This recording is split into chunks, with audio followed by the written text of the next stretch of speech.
जगन्नाथ का हो। द्रौपदी ने सब पर भरोसा कर तो लिया, कौन आया? ऐसे ही आप भी सबके भरोसे रहते हैं, वो आएगा, हमारी तो नेताजी से पहचान है, हमारी तो फलाने से पहचान है।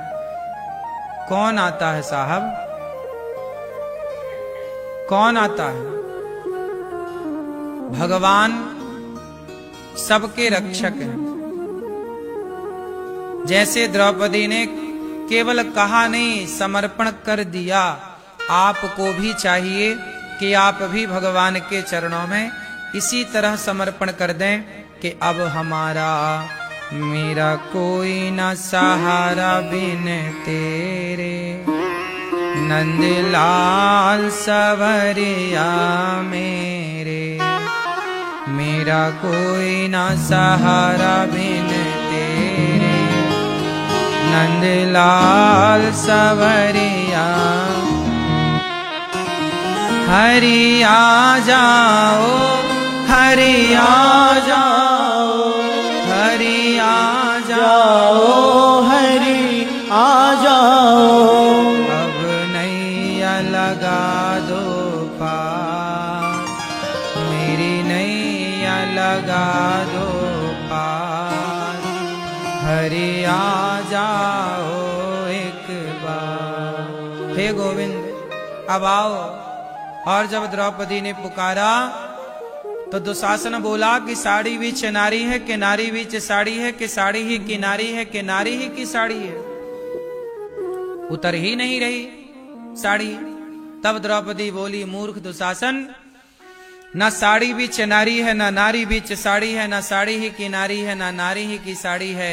ये तो वृंदावन बिहारी है जो चीर बनकर खिंचा जा रहा है। ये साड़ी बनकर कौन खिंच रहा है? भगवान। स्वयं भगवान ने अपने आप को कपड़ों के रूप में तब्दील कर दिया, वस्त्र का अवतार धारण कर लिया। भगवान कभी प्रहलाद के लिए नरसिंह बनते हैं, कभी बलि के लिए वामन बनते हैं, तो कभी मत्स्य बनते हैं, तो कभी धनवंतरी बनते हैं, तो कभी मोहिनी बनते हैं।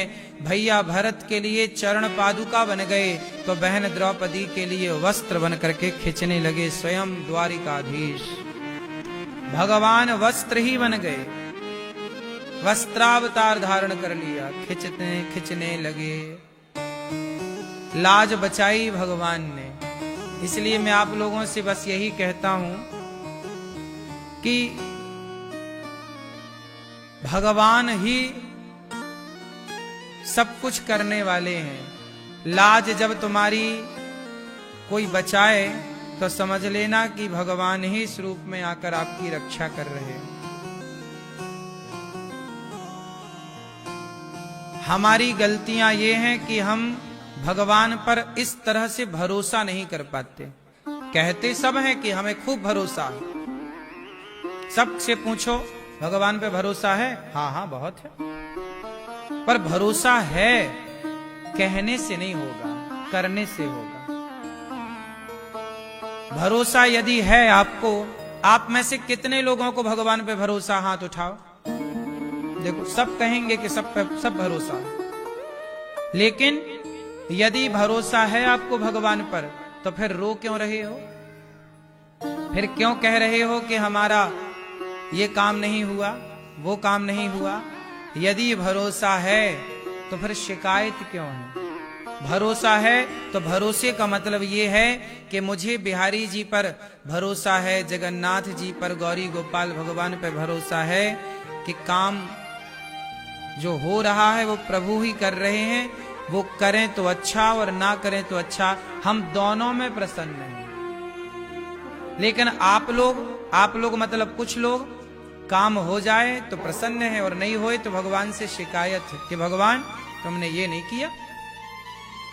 यदि शिकायत है तो भरोसा कहां? भरोसे का मतलब है कि अब भगवान जैसा चाहें वैसा करें। फूलों में रखें चाहे कांटों में रखें, सुख में रखें चाहे, हम दोनों को स्वीकार करते हैं। आप लोग किसको स्वीकार करते हैं? सिर्फ सुख को। आपके जीवन में जरा भी दुख आ जाए तो आप भगवान के विरोधी हो जाते हैं। बहुत लोग हैं जो कहते हैं हम पहले भगवान को खूब मानते थे, अब नहीं मानते। ऐसी क्यों स्थिति आई कि पहले मानते थे अब नहीं? क्योंकि पहले आपकी इच्छाएं पूरी होती थी, एक आध बार इच्छा पूरी नहीं हुई तो आप भगवान के विरोधी हो गए। कि की तो थी पूजा, क्या मिला? लोग शिकायत करते हैं। इसका तात्पर्य यह है कि भगवान जब तक सुख देते रहेंगे तब भगवान अच्छे हैं, और यदि दुख दिए तो भगवान बुरे हैं। इसका मतलब यह हुआ कि आपको भगवान पे भरोसा नहीं था, आप तो भगवान से व्यापार कर रहे थे। भरोसा क्या है? भरोसा का अर्थ है कि जैसे छोटा बच्चा है, मां छोटे बच्चे को नंगा घुमाए तो बच्चा शिकायत नहीं करता कि देखो मां तुमने कपड़े नहीं पहनाए, और छोटे बच्चे को माता राजा बाबू बना के रखे तो वो मां की तारीफ नहीं करता कि मां तुमने देखो कितना बढ़िया। मां नंगा घुमाए तो बच्चा खुश, बोलो हाँ। और मां कपड़ा पहनाए, राजा बाबू बनाए बच्चे को तो बच्चा खुश। क्या बच्चा शिकायत कर रहा मां से कि तुमने हमें नंगा क्यों घुमाया? मां कहीं ले जाए बच्चे को रिश्तेदारी में और नंगा ही ले जाए तो बच्चा बिल्कुल ना कहेगा कि हम नंगे क्यों जा रहे हैं। छोटा बच्चा शिकायत करेगा? जहां शिकायत है वहां समर्पण नहीं है। समर्पण का मतलब है कि बच्चा ये जानता है कि मां जो करेगी अच्छा करेगी, वो नंगा रखे मुझे या कपड़े पहनाए।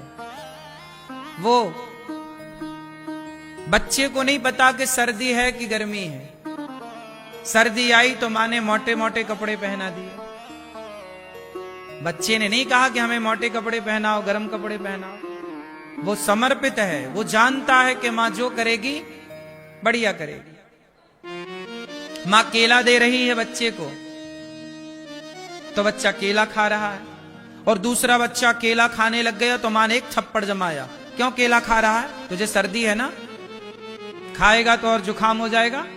तो मां एक को बेटे को खिला रही है और दूसरा बेटा खाने लग जाए तो 2 थप्पड़ भी जमा रही है। अब बताओ, मां थप्पड़ मार रही है तो भी वो मां तुम्हारे बारे में तुमसे बेहतर सोच रही है, तो तुम्हारी दुश्मन नहीं है। लेकिन बच्चे को तो ये लगेगा ना कि देखो मार रही है, भेदभाव कर रही है, उसे दे रही है मुझे नहीं दे रही है। ये बच्चा सोच सकता है, पर मां क्या सोच रही है ये तो मां ही जानती है। ऐसे ही यदि भगवान तुम्हें थप्पड़ भी मारे, कुछ नहीं भी मिला जो तुम चाहते थे जीवन में, तो समझ लेना कि बस ये ईश्वर की विशेष कृपा है। शायद वो कुछ बेहतर सोच रहे हैं आपके लिए। जैसे मां केला नहीं दे रही है तो सर्दी है आपको इसलिए नहीं दे रही है। शायद वो चीज आपको फलीभूत नहीं होगी इसलिए ईश्वर वो चीज आपको देना नहीं चाह रहे, लेकिन आपकी जिद है हमें वो चाहिए। नहीं मिली तो आप भगवान के दुश्मन हो गए। बच्चा मां का विरोधी हो गया कि मां तो मुझे मारती है, पर वो बच्चे ने कभी ये नहीं सोचा कि मां ने तुझे क्यों मारा है। उस मार में भी प्यार था, उस डांट में भी प्यार था। ये बात बच्चे शायद नहीं समझ पाए, शायद भक्त ये बात ना समझ पाए कि तुम्हें दुख मिला है, उस दुख में भी ईश्वर का प्रेम है। एक बात बताओ, रावण ने जब विभीषण को लात मार के लंका से निकाला तो विभीषण तो रोया ना कि मेरे भाई ने लात मार दिया। आपको कोई लात मार के घर से निकाल दे तो आपको दुख तो होगा, लेकिन विभीषण को जब लात मार के रावण ने निकाला तो शायद भगवान चाहते थे कि रावण विभीषण को लात मारे। यदि आप मुझे लात मार रहे हैं ना तो मैं कभी आपसे शिकायत नहीं करूंगा कि तुमने लात क्यों मारा, क्योंकि रावण ने विभीषण को लात मारा इसमें भी राम की कृपा थी। क्योंकि वो लात मार के ना निकालता तो विभीषण लंका के राजा कैसे बनते। लंका का राजा बनाना था तो लात खानी पड़ी। तो बस यदि आप हमें अपमानित कर रहे हैं, आप हमें कुछ कह रहे हैं या आपको कोई कुछ कह रहा है तो आप उसका रिप्लाई मत दो। कोई आपको गाली दे रहा है देने दो। कोई आपको कठोर शब्द कह रहा, जवाब मत दो, क्योंकि यह भी ईश्वर की लीला है। क्योंकि सोने को चमकाने के पहले भट्टी में उतारना पड़ता है। घड़ा मिट्टी का है, कुम्हार ने बनाया, जब तक उसे भट्टे में तपाएगा नहीं तब तक उसमें पानी ठंडा नहीं रहेगा, टिकेगा ही नहीं।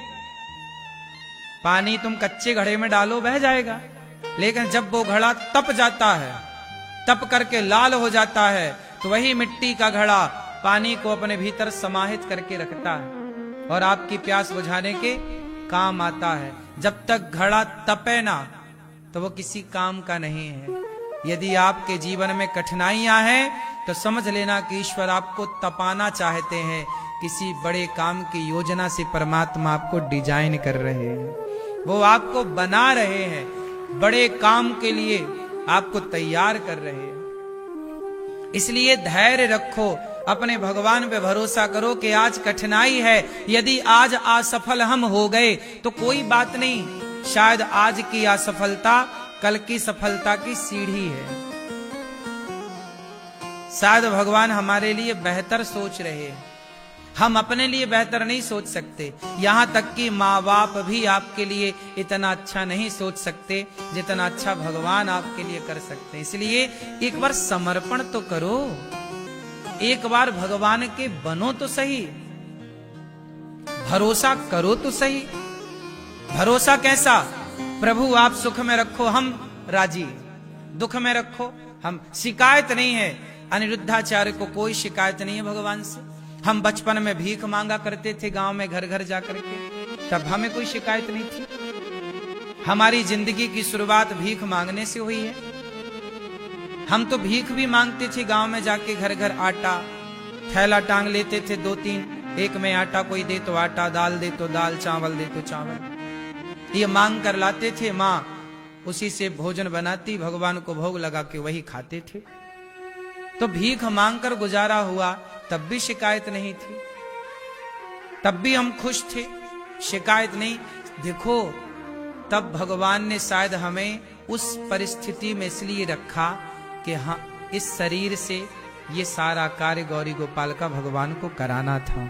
इसलिए भगवान तब से मजबूत करते चले, तब से वो परिस्थितियां लाते गए, जिन परिस्थितियों का सामना करते करते हम मजबूत होते चले गए, मजबूत होते चले गए। मजबूत परिस्थितियां आपको जितना स्ट्रांग करती हैं, मजबूत करती हैं, दुनिया की कोई पढ़ाई आपको इतना मजबूत नहीं कर सकती। शिक्षा अपनी जगह उच्च कोटि की है, पर परिस्थितियां भी अपने आप में एक शिक्षा है, सबक है। अपमान भी एक शिक्षा है। ध्रुव जी को अपमानित ना किया होता उनकी माता ने, सौतेली मां ने, तो क्या ध्रुव जी को भगवान मिलते? घर से ना निकाला होता राम को माता कैकेयी ने, तो क्या राम घर घर पूजे जाते?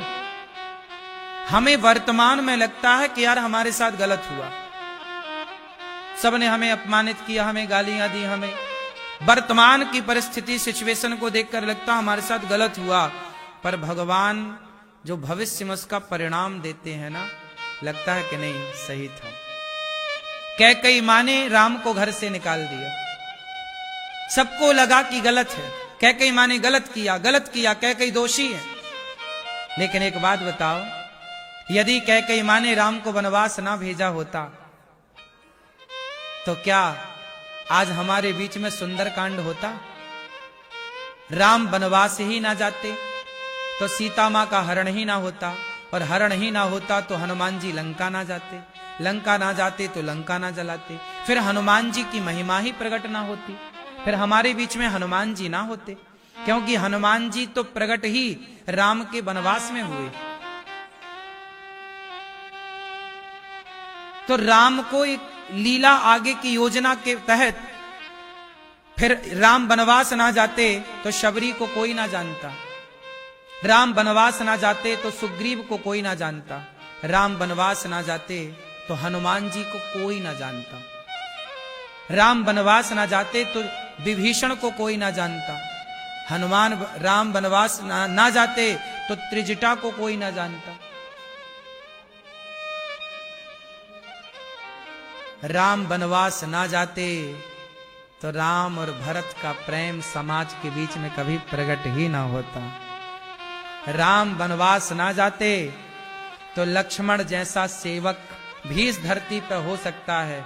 कौन जानता फिर लक्ष्मण जी को। इसलिए वर्तमान में लगा कि कैकेयी मां ने गलत किया, लेकिन उसी कैकेयी मां के वनवास भेजने के कारण आज राम जी की घर घर पूजा हो रही है। आप मानते हैं इस बात को? यही है मेरी मां।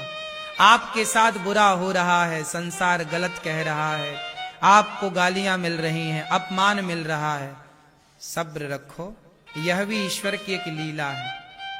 सहते रहो, सहते रहो, सहते रहो। छैनी हथौड़े की चोट जब पत्थर सहता रहता है, सहता रहता है, सहता रहता है, तो बाद में वही पत्थर भगवान बन के मंदिर में पूजा जाता है। यदि वो छैनी और हथौड़ों की चोट खा के टूट गया होता तो वो मंदिर में कैसे पहुंचता। छैनी की चोट खाकर पत्थर को भी लगता होगा, यार तुम मुझे क्यों मार रहे हो, क्यों मेरे शरीर पर इतना प्रहार कर रहे हो। लेकिन वो जब सहता जाता है, सहता जाता है, तो उसी पत्थर की लोग पूजा करते हैं। यही है, कई बार हम नहीं समझ पाते कि क्या हो रहा है। हमें लगता है चलो हम आत्महत्या कर लेते हैं। इतना परेशान हो जाते हैं कई बार हम संसार से। आप लोग इतना परेशान हो जाते, मन आता होगा चलो यार मर जाते हैं, तंग हो गए दुनिया से। लेकिन इतने हिम्मत ना हारना, आत्महत्या की ना सोचना, क्योंकि बस फल आने वाला है। पक गए हैं आपके पुण्य, आपने बहुत सहा, अब थोड़ा और सहिए, धैर्य रखिए। 99 चोट मारी पत्थर पर, पत्थर नहीं टूटा, तो मारने वाला बोला यार पत्थर नहीं टूटेगा, चला गया। तब तक पीछे से कोई आया और उसने एक चोट मारी, पत्थर टूट गया। लोगों ने कहा यार तू कितना बलवान है, एक चोट से पत्थर तोड़ दिया। नहीं, वो 99 चोट से कमजोर हो चुका था। एक चोट और मारता वो मारने वाला तो टूट जाता, पर वो हार गया। हो सकता है जहां आप हार गए वहीं से आपके जीत के दरवाजे खुलने वाले थे। आप हिम्मत हार गए, इसलिए कहता हूं हारो मत। वहीं जीत का भी दरवाजा था जहां से आप हार कर लौटे हैं, वहीं था। लोग हिम्मत हार जाते। ये दास अनिरुद्ध कहता है कि हर परिस्थिति को डट के सहो। ये दास अनिरुद्ध आपके सामने बैठा है, आप सबका भाई। हमने अपने जीवन में इतनी सी उम्र में, 34 वर्ष का हूं, इस उम्र में कितना कुछ हमने ना देखा हो। क्या नहीं देखा ये बताओ। गरीबी क्या होती है आपने पुस्तकों में पढ़ी होगी। हमने गरीबी को देखा है, जिया है उस गरीबी में। बारिश होती थी, पूरे घर में पानी टप टप टप टप टपकता ही रहता था। सोने की जगह नहीं थी घर में, खुद का घर नहीं था। गांव में एक मंदिर था, हम लोग उस मंदिर के पुजारी थे। गांव वालों ने भी उस मंदिर से हम लोगों को निकाल दिया था जब मैं छोटा था। सावन का महीना था, पानी सावन में बरसता है। सावन के महीने में तो लोग कहते हैं कि चिड़िया भी घोंसला नहीं छोड़ती। बारिश में कभी किसी को घर से निकाला नहीं जाता। लेकिन परिस्थिति ऐसी आई कि हमारे पिताजी ने कहा गांव के मुखिया से, जिनका मंदिर था, कि भाई बारिश निकल जाने दो, हम लोग अपना घर बनाएंगे तो फिर चले जाएंगे। उन्होंने कहा नहीं, आज ही खाली करना पड़ेगा। नहीं निकाले सामान हम लोग, तो उन्होंने आकर घुसकर सामान सड़क में फेंक दिया। सावन के महीने में हम लोग, उस समय घर नहीं था हम लोगों पिताजी के पास, गरीबी इस तरह की थी कि हम भीख मांगते थे। जब भीख मांग के लाए तो रोटी बने, तो घर खरीदने के पैसे कहां। फिर छोटा सा इंदिरा आवास योजना का पैसा निकलता था उस जमाने में 20,000 रुपए। घर बनाने के लिए सरकार सपोर्ट करती थी कि जिसको घर नहीं है तो 20,000 रुपए में 5,000 तो घूस देनी पड़ती थी, तो 15,000 आए थे। उस 15,000 का एक घर बना था। आज भी वो घर है, उसी घर में हम लोग कोरोना में उसी में थे। बड़े भैया हमारे उसी पे आज भी रहते हैं।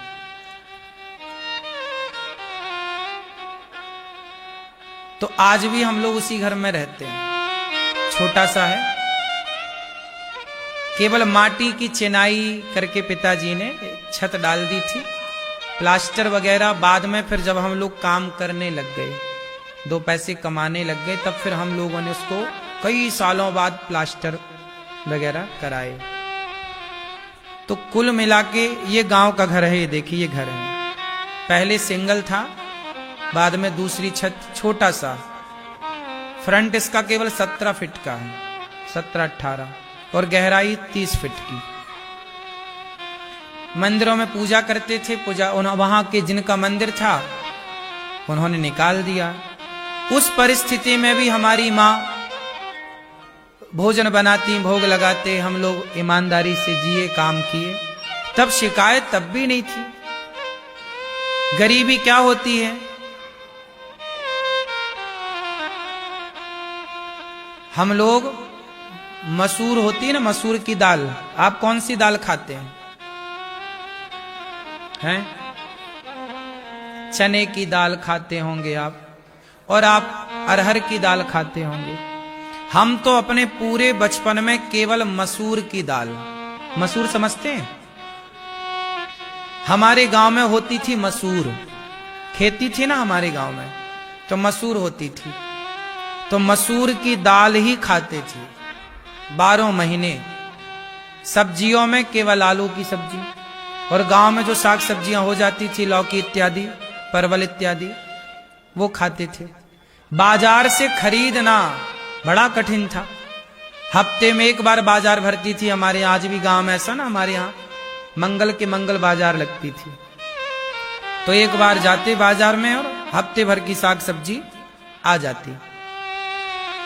इस परिस्थिति से गुजारा हुआ।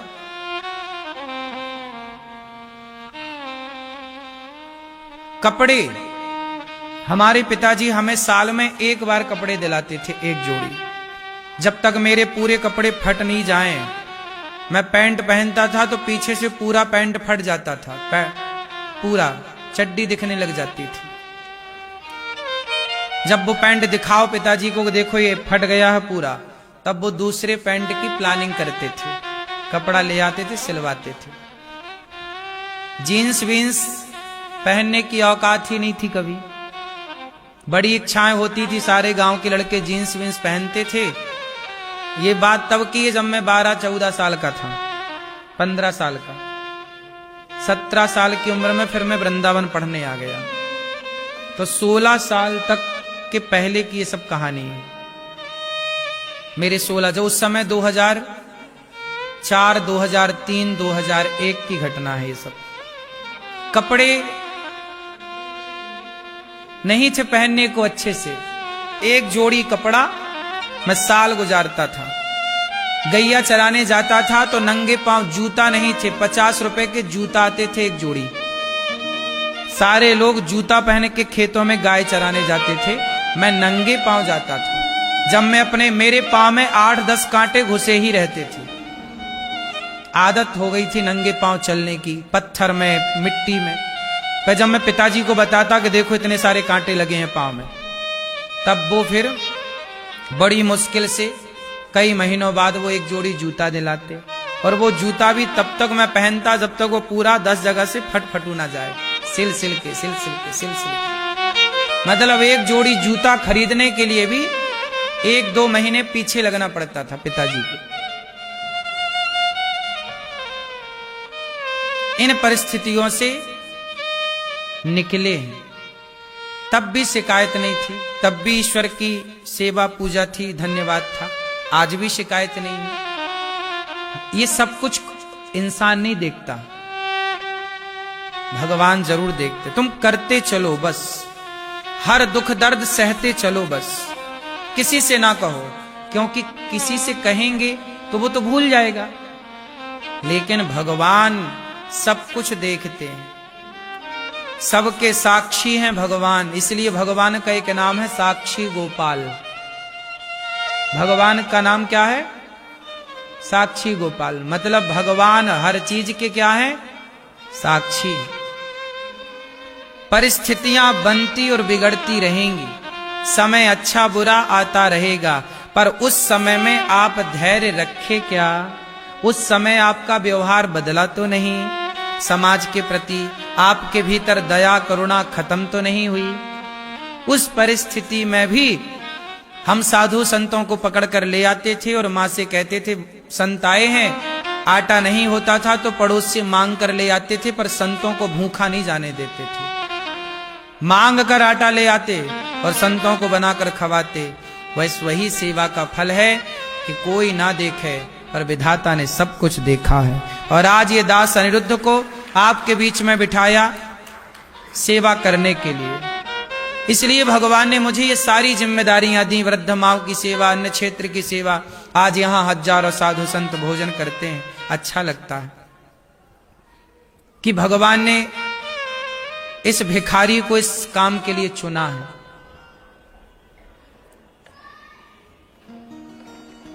हम जानते हैं कि एक मुट्ठी दाने की कीमत, आटे की कीमत क्या होती है। जब हम भीख मांगने जाते थे और आटा चावल के दाने यदि जमीन पे देते समय सामने वाला देता और गिर जाते, तो मैं चावल के दाने उठाकर झोली में डालता था। मैं जानता हूं, आपको एक चीज और बताऊं, ये गेहूं कटता है ना खेतों में, आप लोग इस बात को शायद सुने भी ना होंगे, कुछ लोग जानते होंगे। जब किसानों के यहां जैसे अब कुछ तो खेतों में हम बीनने जाते थे, चने काटते समय ना किसानों के झड़ जाते हैं, फसल पक जाए ना तो झड़ने लगती है, तो काटने में कुछ दाने झड़ते थे, तो हम लोग चने बीनने जाते थे खेतों में, गेहूं बीनने जाते थे। ये मौसम जो आएगा कटाई का, तो ये पूरे मौसम में इस खेत में आज कटाई हुई तो इस खेत में गए, कल उस खेत में कटाई हुई। कटाई मतलब जब खेत से किसान का पूरा माल, चने का गेहूं चला जाता था, तो फिर खेत खाली, उसमें हम लोग खाली खेत में दाने ढूंढा करते थे कि कहां बालियां हैं, कहां चने हैं। चने के खेत में चने, गेहूं के खेत में, तो जाया करते थे खेतों में बीनने के लिए। और हम अकेले नहीं, बहुत सारे लोग गांव के जो गरीब तबके के लोग थे वो जाया करते थे। आज के बच्चे ये सब जानते ही नहीं है ना। इस भगवान करे परिस्थितियां किसी की आए ही ना, पर यह भी एक परिस्थिति थी और इस परिस्थिति का हमने सामना किया। हमारी बहन, हम सब लोग जाया करते थे, बीनते थे। मुझे गाना सुनने का बचपन में FM का जमाना था, वो रेडियो का, रेडियो के बाद FM का जमाना आया। छोटी सी आती, 100 रुपए की आती थी मेरे पास। फिर मैं चने बीन कर 10 किलो चने बीना था 2 महीने 1.5 महीने में। फिर उससे मैंने 100 रुपए की FM खरीदी थी गाने सुनने के लिए। बच्चा तो सब इच्छाएं तो बच्चे की होती ना। टीवी नहीं थी हमारे घर, हम दूसरों के घर टीवी देखने जाते थे। आपको आश्चर्य होगा, जब हम कमाने लग गए, 2025 चल रहा है, 2009 में हमने पहली बार टीवी खरीदी थी। हमारे यहां टीवी नहीं थी। 2009 में पहली बार हम टीवी खरीदी। जब कमाने लग गए, कमा के 9,000 की टीवी पहली बार 9,000 आए तो टीवी खरीदी। आज भी वो टीवी है। कुल मिला के हर चीजों के लिए तरसे भी हैं और हर चीजों की इज्जत करते भी हैं। पैसे क्या होते हैं, 1 रुपए क्या होता है, 10 रुपए क्या, एक दाना क्या होता है गेहूं का, एक बाली क्या होती है, चने का एक दाना, सबकी कीमत हमें पता। हमसे ज्यादा किसे पता होगा? जो खेतों में जाके एक एक दाना बीना हो, उसे ही दाने की कीमत पता चलती है। वरना आजकल शादियों में तो इतना अन्न फेंका जाता है कि एक बारात और खा के चली जाए। शायद मैंने दाने की कीमत की, अन्न की कीमत की, इसलिए माँ अन्नपूर्णा की कृपा से आज गौरी गोपाल की रसोई पूरे भारत की सबसे बड़ी रसोइयों में एक रसोई है, जहां से कोई भूखा नहीं जाता। 30,000 लोग नित्य प्रसाद पाते हैं। वही हम बता रहे हैं आपको छोटी छोटी बातें कि ये सब कुछ ईश्वर काउंट करते हैं, सब भगवान देखते हैं। तब ना ईश्वर ने आज सब लोग ये तो देखते हैं कि अनिरुद्धाचार्य का नाम है, ये सब हो रहा है, और उसके पीछे का जो कहानी है, उसके पीछे का जो स्ट्रगल है, उसके पीछे जो भगवान की कृपा है, काम के प्रति समर्पण है, वो कोई ना देखता है ना देखना चाहता। कामयाबी सब देखते हैं, कामयाबी के पीछे का जो स्ट्रगल होता है, मेहनत होती है। आजकल लोग मेहनत नहीं करना, सबको कामयाब होना है, कामयाब सबको होना है, पर कामयाब होने के लिए जो मेहनत चाहिए वो करने से लोग बचते हैं। यदि आप बिना मेहनत के कामयाब हो भी गए तो वो कामयाबी केवल साल 6 महीने की होगी। आज बहुत लोग कामयाब होते हैं, पर 6 महीने और साल भर के भीतर नाम होता है, खत्म हो जाते हैं, आउट हो जाते हैं। सदा के लिए कामयाब होना है तो वेश मजबूत होना चाहिए। कामयाब हो जाना बड़ी बात नहीं है, कामयाब रहना, सदा उस पद पर बने रहना, उस लेवल पे मेंटेन करना अपने आप को, ये बड़ी बात। और वो कब संभव है? जब आपका वेश मजबूत होगा, आप सब कुछ कर सकेंगे तब। आपके अंदर कुछ करने की ताकत नहीं है, जुनून नहीं है, आप सह नहीं पा रहे हैं, परिस्थितियों का डटकर सामना नहीं कर पा रहे हैं, आप आउट हो जाएंगे। सहना पड़ता है अपमान, सबसे बड़ी बात है अपमान को आप कितना सह पाते हैं। लोग आजकल आपको बड़ा प्रभाव पड़ता है, आप क्या कहते हैं, महाराज जी लोग क्या कहेंगे, इसी परवाह में लोग परेशान है कि लोग क्या कहेंगे। लेकिन ये दास अनिरुद्ध ने कभी इस बात की परवाह नहीं की कि लोग क्या कहेंगे। हम अपने काम को करते गए, लोगों को जो अच्छा लगा वो कहते भी गए। ऐसा नहीं है कि मुझे लोगों ने नहीं कहा, आपने देखा होगा मुझे कितना ट्रोल किया जाता है, मुझे मेरे में कितनी मीम्स बनाई जाती हैं, मुझे कितना लोग नेगेटिव प्रस्तुत करना चाहते हैं, करते हैं वो, करते करते थक गए बेचारे। लेकिन उनके उस नेगेटिविटी ने मुझे प्रभावित नहीं किया। देखो वो थक गए बोलते बोलते, गालियां देते देते, अपमान करते करते वो थक गए। लेकिन हमने उन्हें एक बार रिप्लाई भी नहीं किया, ना हमने उनसे कोई शिकायत की। जो हमारा अपमान करता है, कभी वो हमें मिल जाए तो हम उसका सम्मान करते हैं, हम कभी उसकी तरह व्यवहार नहीं करते। कभी बहुत बार ऐसा हुआ कि जिन्होंने मुझे गाली दी, अपमानित किया, जलील किया, जब वो मुझे मिले तो वो मैंने उनको प्रणाम किया, उनके चरणों में अपने माथे को रखा। जो मेरे से बड़े थे, पद अच्छा था, बड़ा था, ब्राह्मण थे, अच्छे पद पर थे, अपमान करते थे, गालियां देते थे, लेकिन फिर भी जब वो मुझे मिले तो मैंने लेट कर प्रणाम किया। बाद में जब वो आए और यहां गौरी गोपाल को देखा तो देखने के बाद उन्होंने कहा कि हमने लोगों से सुनकर ही कहना शुरू कर दिया था। अनिरुद्धाचार्य को कुछ कहना है, उसके पहले एक बार गौरी गोपाल आकर आपको आंखों से देखना पड़ेगा। क्योंकि कल परसों मुझे एक लड़का मिला, छोटा सा, 17 साल का रहा होगा, 16 साल का। उसने कहा गुरुजी सॉरी। मैंने कहा क्यों, तुमने क्या गलती की? बोले मैं पहले आपके बारे में बहुत गलत लिखता था, पोस्ट करता था, बहुत गलत बोलता था आपके बारे में, पर जब मैं गौरी गोपाल आया, मैंने यहाँ वृद्ध माओं की सेवा देखी, इतने लोग भोजन कर रहे हैं, ये सब देखा, तो मेरा मन हुआ कि मैं आपको प्रणाम करूं और सॉरी कहूं। मैंने कहा बेटा तुम सॉरी ना कहो, खुश रहो और बस तुम कहते रहो जो तुम्हें कहना है, पर अब आके देख लिए हो तो अब ठीक है, तुम्हारा हृदय बदल गया, ठीक है। पर मुझे इससे कोई फर्क नहीं पड़ता कि आप मेरे लिए क्या लिख रहे हैं, क्या सोच रहे हैं, अच्छा सोच रहे हैं, बुरा ना आप बुरा सोच रहे हैं उससे मैं प्रभावित हूं, और ना आप अच्छा सोच रहे हैं इससे मैं प्रभावित हूं। आप इतने लोग बैठे हैं, आप कितने लोग गौरी गोपाल को देख करके मुझे आशीर्वाद दे रहे हैं। कितने लोगों को लग रहा कि गौरी गोपाल में काम बहुत बढ़िया हो रहा, कितने लोगों को भोजन मिल रहा, कोई भी आ रहा सबको पेट भर भोजन मिल रहा, वृद्ध माएं आती हैं उनको सहारा मिल रहा है, गौरी गोपाल गुरुकुल में बच्चे पढ़ रहे हैं, संतों की सेवा हो रही है। मैं आपसे ले क्या रहा हूं? कौन सा आपके घर चोरी कर रहा हूं, डांका डाल रहा हूं, आपके जेब में कौन सा हाथ डाल रहा हूं? बैठकर भीख ही तो मांगता हूं कि आपको सहयोग करना है करो, उसमें भी जबरदस्ती नहीं है। आपका मन है तो सहयोग करो, नहीं है तो बिल्कुल मत करो। लोग आ रहे हैं, प्रसाद पा रहे हैं, प्रसाद पाके लोग जा रहे हैं। आप यही प्रसाद बाजार में खाते तो 100 रुपए का खर्चा होता, हम तो आपके पैसे भी बचा रहे हैं। नहीं, 50 रुपए का तो खर्चा हो ही जाता है, इतना प्रसाद आप बाजार में पाते तो 50 रुपए तो बचे ना आपके।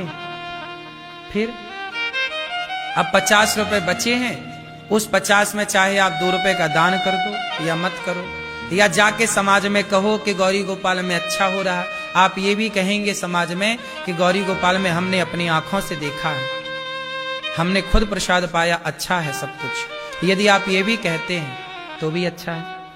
और कोई ये भी कहता कि नहीं जी वो तो सब ढोंग है, दिखावा है, तो भी हमें कोई दिक्कत नहीं। मर्जी आपकी है। आपका पूरा शरीर होता है और एक मक्खी उड़ती उड़ती आती है। कौन आता है? मक्खी। और मक्खी पूरे शरीर में कहीं ना बैठकर घाव में जाके बैठ जाती है ना? ये दोष आपका नहीं, मक्खी घाव में जाकर बैठती है। ऐसे ही है, संसार का प्रत्येक प्राणी अच्छा भी है और बुरा भी है। हम और आप में से ऐसा कोई नहीं है जो अच्छा ना हो। आप सब बहुत अच्छे हैं, और आप सब में यदि 1 लाख अच्छाइयां हैं तो आप सब में कुछ ना कुछ बुराइयां होंगी, क्योंकि ये धरती का निर्माण ही 2 चीजों से हुआ है, अच्छाई और बुराई। कोई ऐसा नहीं है जिसमें बुराइयां ना हो, और कोई ऐसा नहीं है जिसमें अच्छाइयां ना हो। अब ये तो हम पर निर्भर करता है कि हम आपकी क्या देखना चाहते हैं, अच्छाई को या बुराई को। दुर्योधन ने श्री कृष्ण की बुराइयां देखी, देखने वालों ने तो भगवान में भी बुराई ढूंढ ली। शिशुपाल है, दुर्योधन है, रावण है, इन्होंने तो भगवान में भी बुराई ढूंढ ली। और दत्तात्रेय जी ने तो एक वैश्या में भी अच्छाई ढूंढ ली कि ये बढ़िया है, इससे सीख लेना चाहिए। सीखने वाले दत्तात्रेय जी वैश्या से सीख गए, गुरु बनाया दत्तात्रेय जी ने 24 गुरुओं में। एक गुरु वैश्या को बनाया, पिंगला नाम की वैश्या को। सीखने वाले वैश्या से भी सीख गए, और ना सीखने वाले भगवान में भी दोष देखते रहे। दोष देखने वालों ने माता भगवती सीता में दोष देख लिया। हाँ या ना? यदि आप दोष ही देखना चाहते हैं तो मुझ में लाखों दोष मिल जाएंगे, और अच्छाई देखना है तो आप अच्छाई देख लीजिए। तो संसार अच्छा या बुरा नहीं है, आपके देखने का नजरिया अच्छा या बुरा है। आप किस नजरिए से देखना चाहते हैं, आपका नजरिया क्या है? इसलिए मेरी मां, अपने बच्चों को अच्छा नजरिया प्रदान कीजिए कि बेटा सब में दोष है, पर तुम्हें क्यों देखना है किसी का दोष? अनिरुद्धाचार्य दास आपका बैठा है, मैं कभी किसी का दोष नहीं देखता। मेरे सामने कोई बुराई करता है ना किसी की, मैं कभी नहीं सुनता, मैं उसे रोक देता हूं, भैया बुराई करना है बाहर जाके करो, मेरे कान में ना पड़े। मैं क्यों किसी की बुराई सुनूं? सुनकर मैं करूंगा क्या, ये बताओ? आपकी बुराई मैं सुन के क्या करूंगा? क्या फायदा होगा मेरा? और आपकी बुराइयां मैं सुनूंगा तो वो मेरे भीतर आ जाएंगी। तो मैं कोई डस्टबिन थोड़ी हूं कि सबकी बुराइयां लिए घूमूं। मैं आपकी बुराइयां सुनूंगा तो मेरे भीतर बुराइयां भरेंगी, और मैं आपकी अच्छाइयां सुनूंगा तो मेरे भीतर अच्छाइयां भरेंगी। अब मुझे किससे भरना है ये मैं डिसाइड करूंगा। आप लोग बुराई सुन सुन के बुराई से भर जाते हैं। इसलिए कहता हूं अच्छाई सुना करो लोगों की, भगवान की अच्छाई सुनो। भगवान कितने अच्छे हैं, इसलिए कहते हैं कथा सुनो। संतों की अच्छाइयां देखो, संतों का त्याग देखो, संतों की तपस्या देखो। कोई भी है इस धरती पे अच्छा भी तो है यार। यदि वो आदमी बहुत बुरा है तो उसमें कुछ अच्छाई भी तो है। तुम वो क्यों नहीं देख रहे हो? बुराई ही क्यों देखना है किसी की? तुम्हारा दोस्त है वो लाख बुरा है पर उसमें कोई अच्छाई भी तो होगी, वो देखो ना। दोस्त छोड़ दो। अच्छा ये बताओ,